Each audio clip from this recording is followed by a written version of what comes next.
Good morning, I'm Lynn, and welcome to another day at Ewetopia Farms.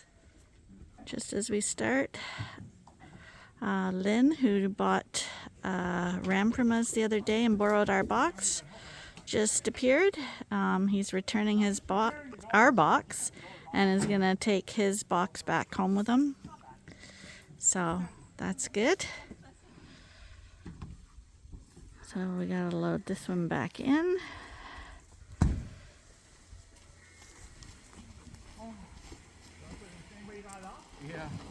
Here's these two. Lamborghinis come a lot friendlier now. Hey, Cracker. Hi, Lamborghini. Hi. Yeah, you're not much nicer now. We made a friend out of you for Michael. These guys are heading out tomorrow. Poor guys. We're gonna get all the feeding and chores done quickly this morning so Arnie can get his disking in the fields done. We're obviously not going to be doing the beans today again because it looks like it could rain and combines don't run if that's going to happen. So we missed our little dry period. Hopefully after the rain they will be here and we'll be taking beans off shortly.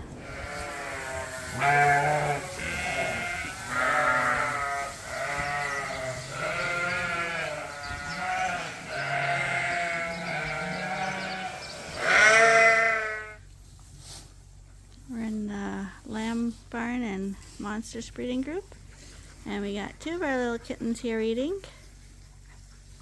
Hi, you guys. Hi. Hello. How you guys doing? You guys are nice pussycats. Get down, Max. Afternoon, and right now the clouds are moving in. It was nice and sunny this morning, and I think we're supposed to get rain tomorrow, and the combine didn't arrive, so our beans are gonna be in the field for a few days longer for sure. Again, it's a bit of a lack of communications thing. We don't know when to expect them, so we can't prepare. But in the meantime, we get moving.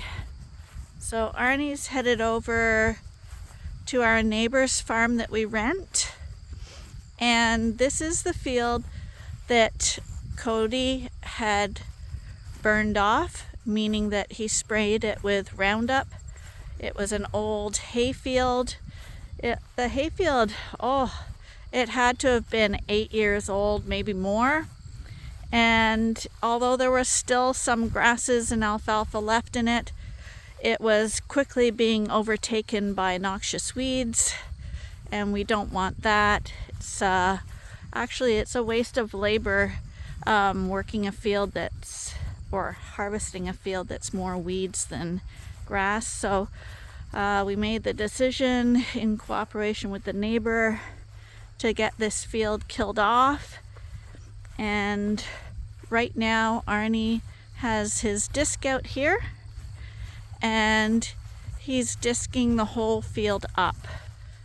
So he's turning over the sod that has died off, and he'll probably be coming in here with some manure shortly to fertilize it naturally with the manure from our sheep barn that's been sitting out on the platform all summer, breaking down, so it'll be a nice nutritious boost to this field.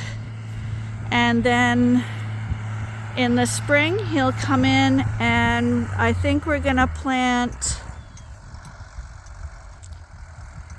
either beans or corn on here.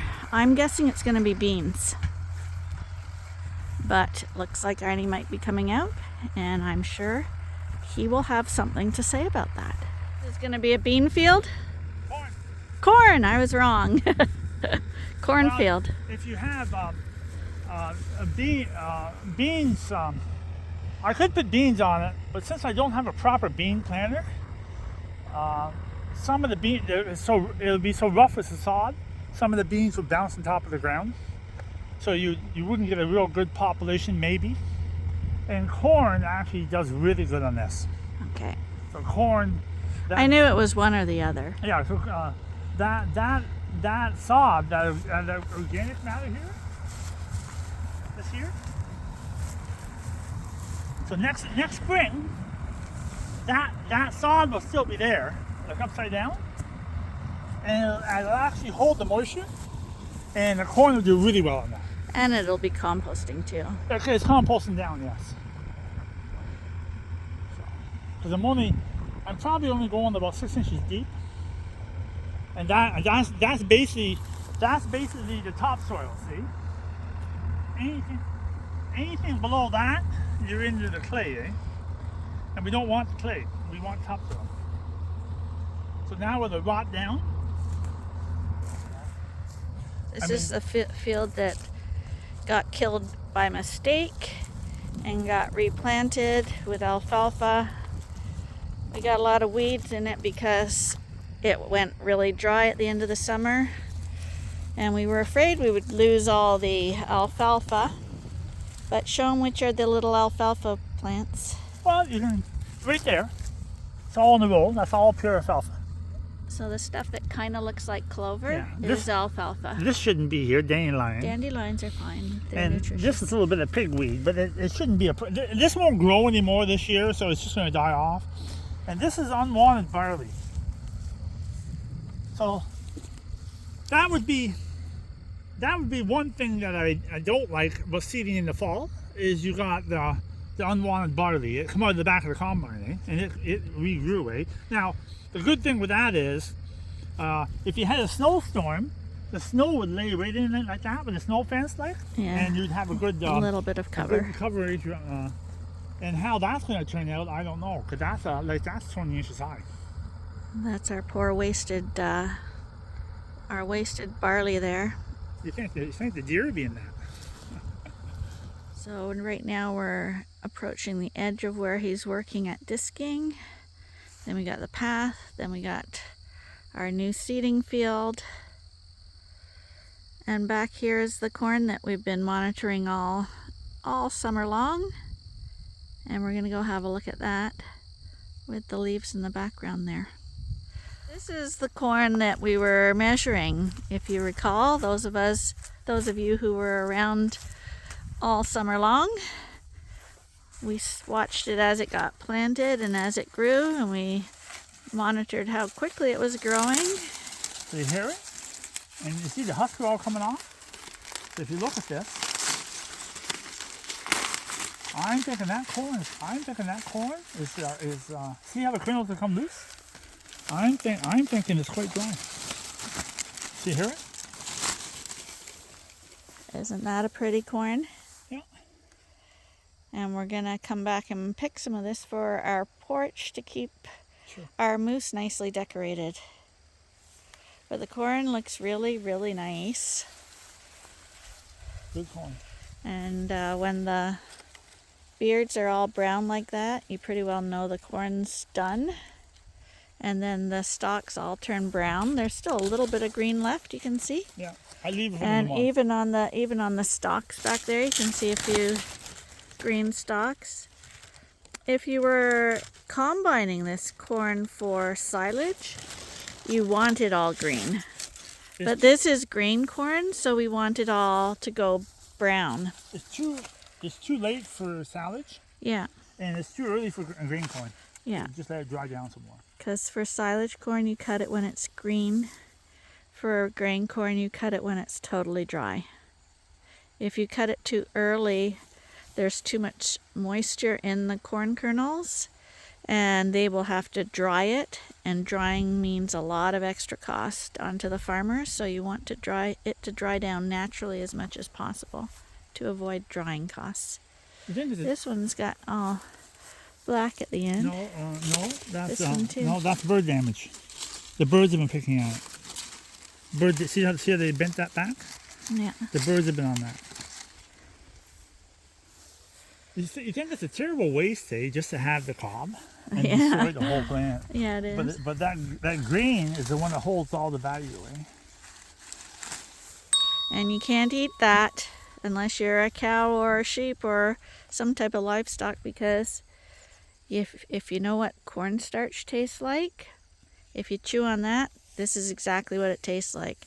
Zero flavor, and it basically is cornstarch. There's a real good ear there, see? But animals love it.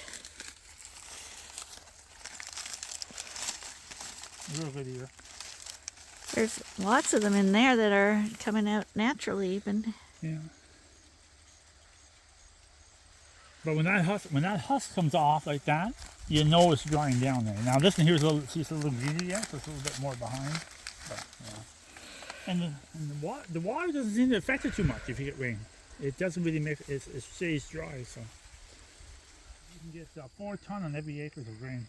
So that's what our corn usually averages, 4 ton an acre. So you're gonna basically be counting on around that amount.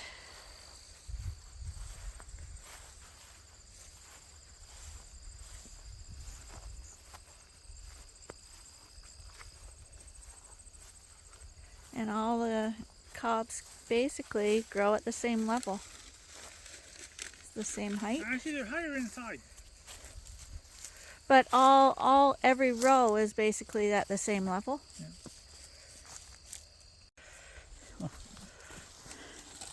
But I'm 6 foot.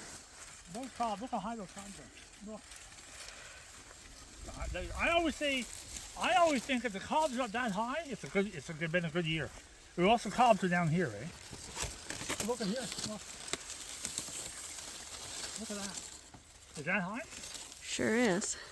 Even the raccoons can't get that. Everybody loves the corn. And no weed problems? Maybe when we retire we can have a corn maze.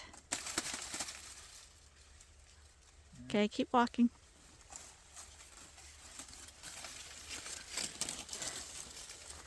You have to be quiet when you're walking in the corn, because corn have ears. Oh, then who'd you learn that from then? Yeah, right. I taught you that. At least you taught me something. Yeah, is that good corn or what, eh?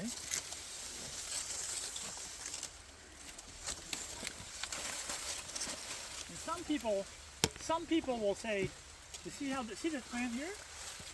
And some people will say, well, that's actually it tried to form an ear. It tried to form an ear there, but some varieties, you'll have a lot of double cobs, 2 cobs, and you know the fault with that is that cob will dry down, and the second cob is always high in moisture, and so when you combine your grain, you get your moisture count higher. It'll cost you more to dry down. You really just want 1 cob. You don't want the second one. All 1 cob, see? All 1 cob.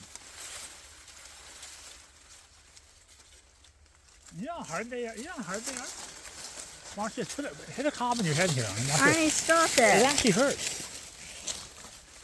Well, I gotta go back to work, babe. Enough dawdling. Alright? Don't get lost. What time's supper, babe?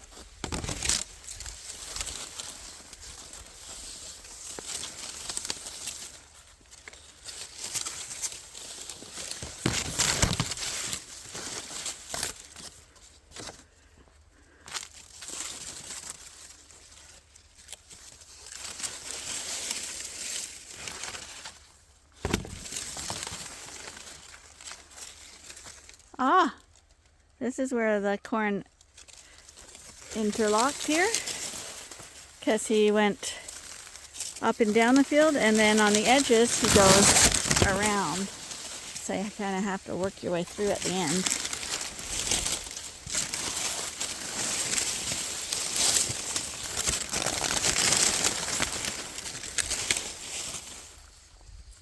corn is definitely the fun plant. And this is the corn on the other side too.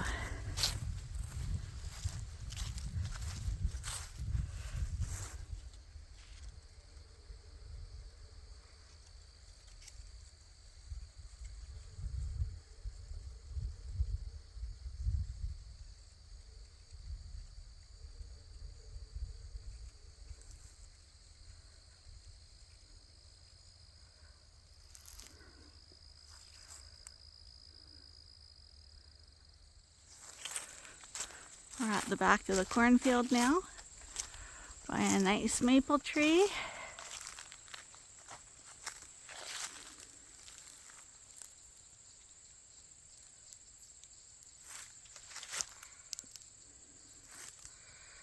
And this corn goes all the way around the corner here.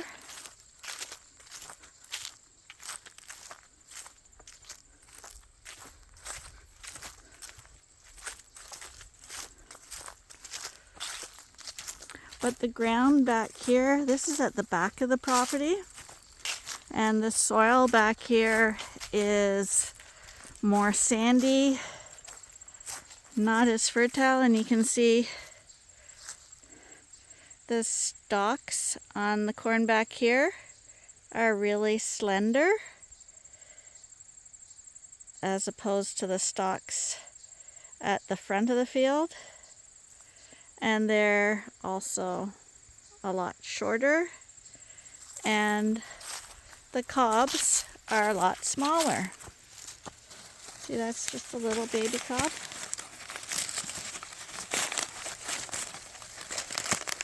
They're still ripe, but they're only, like this guy's only like 6 inches long, as opposed to those cobs at the front of the field that we were looking at that were closer to 2 feet long. So soil and the conditions it's growing in definitely affect the outcome on the individual cobs and the kernels on the cobs.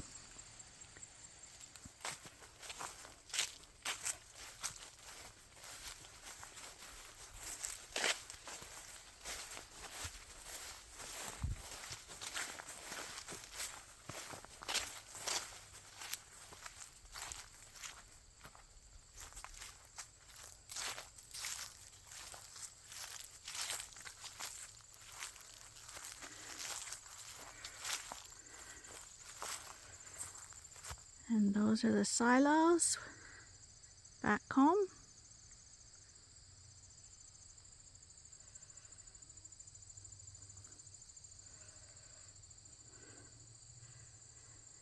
And way down there is where Arnie's still working on the disking of the field.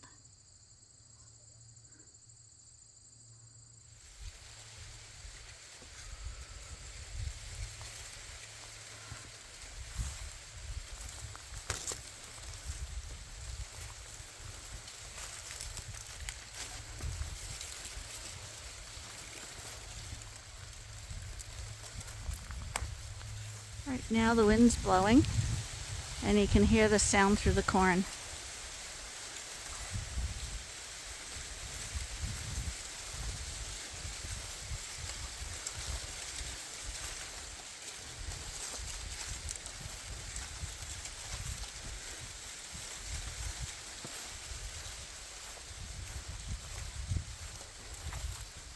And this is how tall it is. That's above my head, like quite a bit above my head.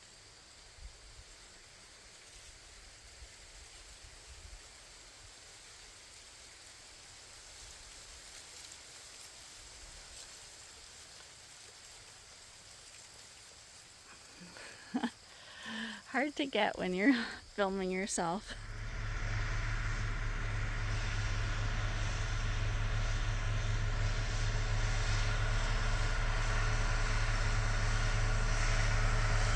So now Arnie's moved over to one of our other properties, and he's tearing this piece up as well. You can see that the grass is all gone dead now. You almost done? I'm hoping to get this done tonight. It'd be a pretty job, yeah. Yeah, it doesn't look like it's almost done. This is the last piece. Is it? I did all this in the last 30 minutes. So, this is heavy ground, hard to do, right? Yeah, you can see that. The ground over my place is a lot lighter. That's all you need. You just want to deal with the topsoil. You don't want to go any deeper. So right now we're just gonna cut down some fall decorations for our porch. So we're kind of mutilating our cornfield.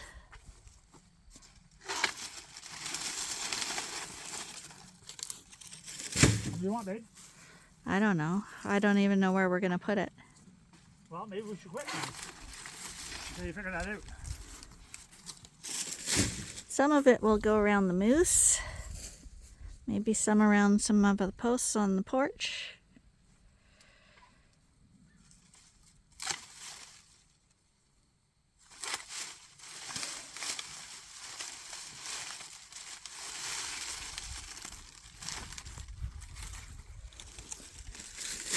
More?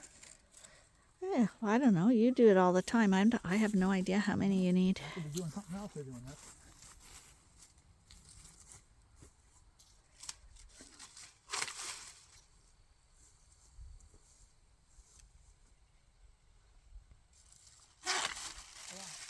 On that.